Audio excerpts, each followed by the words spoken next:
Just kill me fast, she whispered, her voice dry as desert wind. The soldier froze. He had found her at the edge of the ruined village, half buried in ash, her dress torn, her body trembling with exhaustion. The fires had died hours ago, but the smell of smoke and blood still clung to everything. He had seen war before, too much of it, but this was different. I'm not here to kill you, he said quietly, kneeling beside her. She laughed, a hollow, broken sound. That's what they all say before they finish it. He hesitated, then reached for his canteen. Drink. For a moment she didn't move.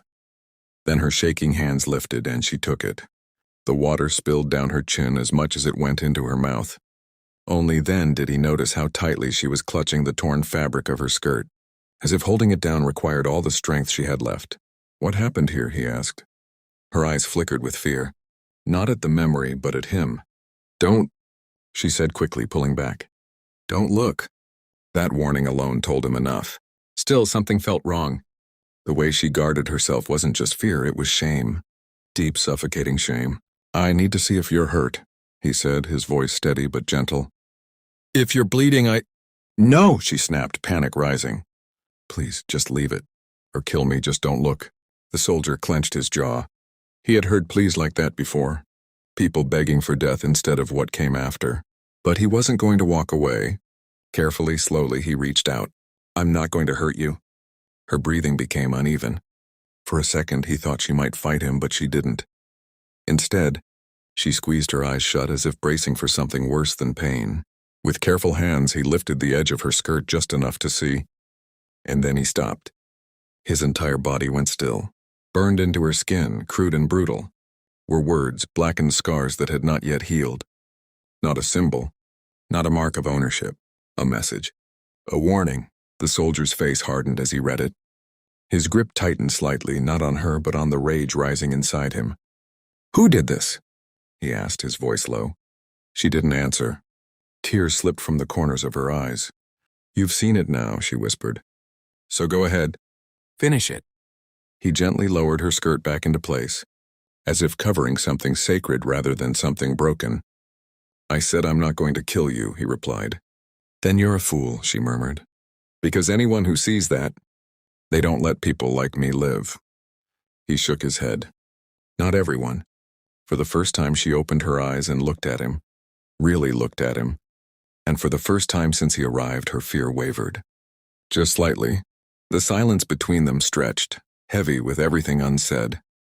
Can you stand? The soldier asked. She gave a faint, bitter smile. Does it matter? It does if you want to get out of here alive. For a moment she said nothing. Then with visible effort she pushed herself up. Her legs trembled violently, and she nearly collapsed. But he caught her before she hit the ground.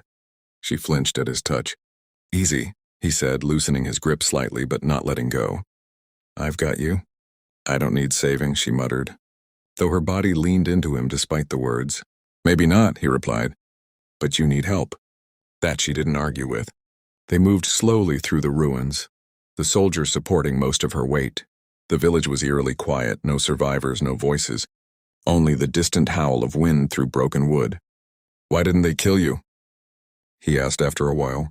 Her steps faltered. I asked them to, she said quietly. At the end. And? They laughed. The soldier's jaw tightened again. They said this was better, she continued. That I'd carry their message longer this way. He didn't need to ask what message. He had already seen it burned into her skin. They wanted people to see me, she said, her voice trembling now. To know what happens. He stopped walking. That's not going to happen, he said firmly. She looked at him, confusion flickering across her face. You think you can just erase it? No, he admitted. But I can make sure no one else gets the chance to use it against you. A faint spark of something, hope maybe, appeared in her eyes, but it vanished just as quickly. You don't understand, she said. Men like you, soldiers.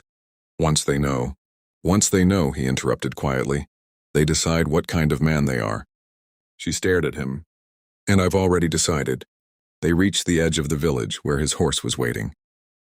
He helped her up, wrapping his coat around her to cover her torn clothes.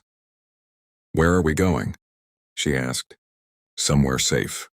There is no safe, she replied. Then we'll make one. For the first time, her expression softened, not with trust, not yet, but with something less guarded. As he mounted the horse behind her, she hesitated. "Why?" she asked. "Why what?" "Why help me?" The soldier looked out at the empty horizon before answering. "Because whoever did that to you," he said slowly, "they don't get to decide how your story ends." She didn't respond, but she didn't ask him to kill her anymore. They rode through the night. The desert air grew colder with every passing hour, but the soldier's coat kept her warm. She clutched it tightly, as if it were the only thing anchoring her to the world. "You should rest," he said quietly. "I'm fine," she replied, though her voice was weak. "You're not." She didn't argue this time. By dawn, they reached a small outpost, a forgotten supply station barely marked on any map. The soldier dismounted first, then helped her down gently. "This place?" she asked. "Old but solid," he said. "No one comes here." "That's good," she murmured. Inside, the space was simple. Dusty floors, a narrow cot, a table. But it was safe, for now. "Sit," he said.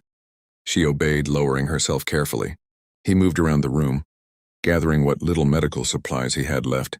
After a moment, he hesitated, then turned back to her. "I need to treat your wounds," he said. Her body stiffened again. "You've already seen the worst of it," she whispered.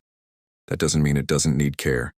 She looked down, her hands tightening in her lap. Slowly, reluctantly, she nodded. This time, when he approached, she didn't flinch as much. He worked carefully, avoiding unnecessary pain, his movements steady and respectful. There was no hesitation in him now, only quiet determination. After a while, she spoke. "They said no one would ever look at me the same again," she said softly. He didn't stop working. "They were wrong. You don't even know my name." He paused, then met her eyes. "Then tell me." She hesitated. "Elena." He nodded. "All right, Elena." The way he said it, simple, without judgment, made something inside her chest tighten. "And you?" she asked. "Daniel."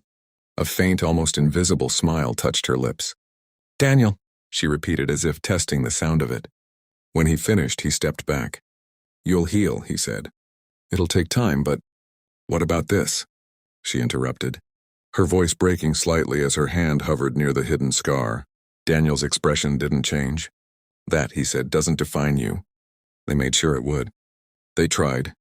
She searched his face, looking for doubt, disgust, anything. But she found none. Only quiet certainty. For the first time since the nightmare began, Elena felt something unfamiliar. Not fear. Not shame. Something fragile. Something dangerous. Hope. And as the sun rose over the Pustoy land outside, she realized something else.